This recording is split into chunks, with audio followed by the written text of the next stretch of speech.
The Reform UK leader delivered his speech to 400 party members at the North West Essex rally, paying homage to the Brexit anniversary. Nigel Farage marked the 5th anniversary of Brexit on Friday, as he took centre stage during a Reform UK rally held in the North West Essex constituency. Today, at 11 p.m, marks 5 years since Britain left the European Union, an achievement the Reform UK leader spent years addressing the 400 Reform UK members who turned out at the rally. Mr. Farage said, "For much of my political career and many of those long years that I spent in Brussels and Strasbourg, everybody said to me, 'You're wasting your time. You'll never get anywhere.'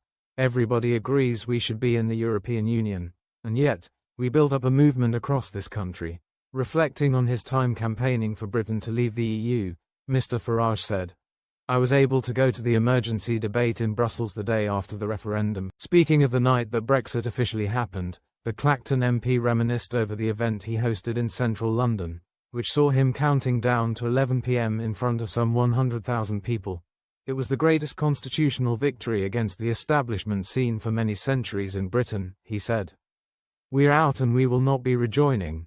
The nuclear submarine deal, the lead that the UK took over Ukraine after Russia's illegal invasion in 2022 and the rollout of the COVID-19 are examples of actions that the Reform UK leader said Britain could not have achieved had it still been in the EU. The UK officially left the EU at 11 p.m. on January 31, 2020, after Boris Johnson finally broke the 3.5-year-long political deadlock that followed the 2016 referendum. However, Mr. Farage gave voice on stage to the millions of Brexiteers feeling Brexit hasn't been fulfilled, also due to the sheer number of young men crossing the Channel, having voted for Brexit on the promise that the country would regain control.